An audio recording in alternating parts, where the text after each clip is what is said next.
Welcome to Friends at Gameology, hosted by MoonlightCrew.com. Reviews for science. In 7 minutes or less. You want to know what's cool?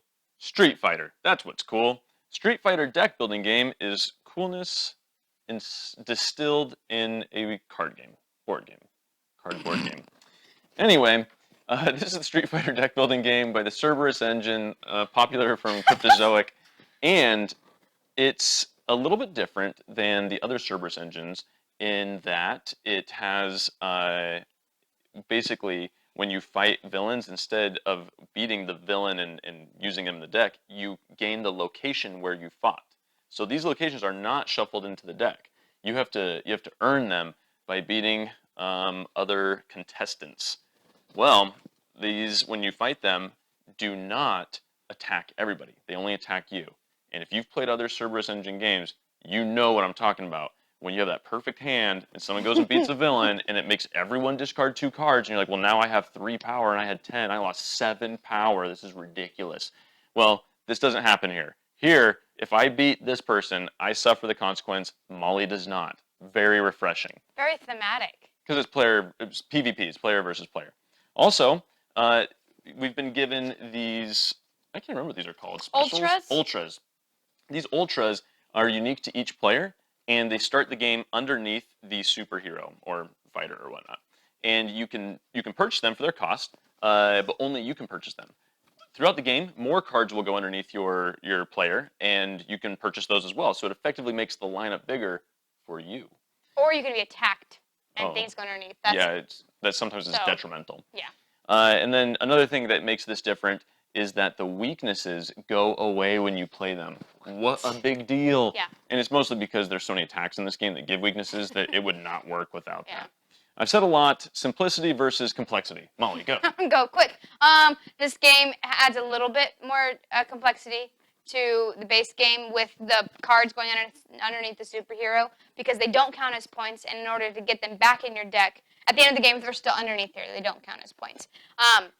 In order to get them back, you have to pay for them. So sometimes you have to pay twice for the same card underneath here. But other than that, not that much more complicated. Because even though you do the locations, it's the same setup, right? You just have one stack that you're trying to fight, and then something bad that happens to you, and it comes from whoever you're not playing against in game.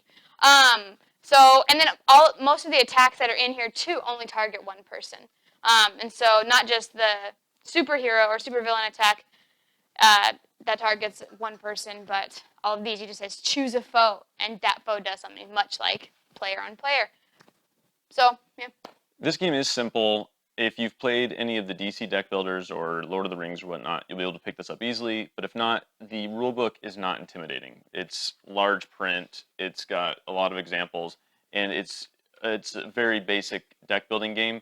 And yet there's depth here, which we'll get into as we talk about luck versus strategy.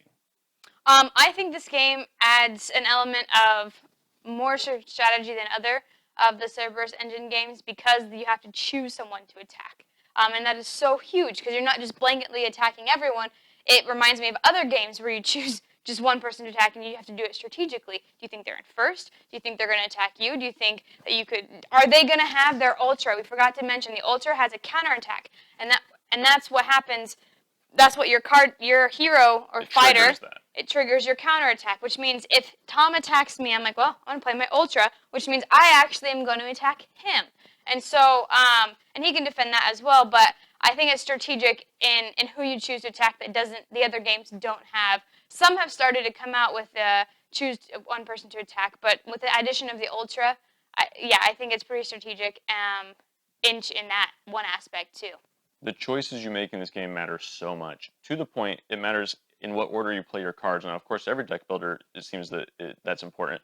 But this one especially, because if you attack somebody and they defend, or if something is to attack you, it'll often say, put a card that is even in play or in your discard pile underneath your hero, or something like that. And so you'll maybe hold on to cards that you think are going to get swept away, play things first, see what happens, then commit your good cards. It's just, there's a lot of choices here. There's a lot of strategy, and I find this to have just a little bit more depth sometimes than some of the other Cerberus engine games. Fun versus boring. This is a very fun game. Like Molly said, in choosing people to attack, if you're in first or if people think you're in first, they're going to pile it on you. Part of the fun, I know people don't care for like king making, and I don't either, but I mean to say, part of the fun is trying to get people to think you are weak. Trying to like deceive people, or if you're legitimately weak, like all I've got are weaknesses here. This is no good. Attack Molly.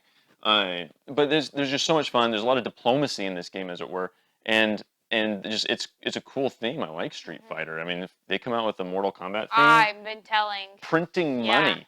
That's what they could be doing. They're printing money. So anyway, Street Fighter theme's cool. The card game lives up to the other Cerberus Engine card games, and I think it just tweaks it enough to be different and awesome.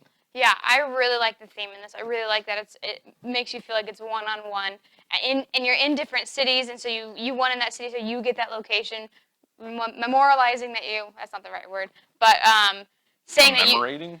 saying that you won that location, and you only attacked that one person. I really like the theme, and it is super fun. It adds just a little bit, like Tom said, to make it different, and so I want to play it. And I have to choose. Do I want to play this or Forever Evil? It's a hard choice for me sometimes. On BGG, I would give this a 10 out of 10. Definite 10 out of 10. I Yeah. really enjoy this. I've never regretted purchasing this. I've always wanted to play it, and I've had fun every single time. Yep. Every time we get to multiples of 500 subscribers, we give away a free glitter painting of your favorite superhero icon or other game-related thing. So make sure to subscribe now on YouTube. It could be you that wins. Street Fighter deck building game. We've presented the evidence. You be the judge.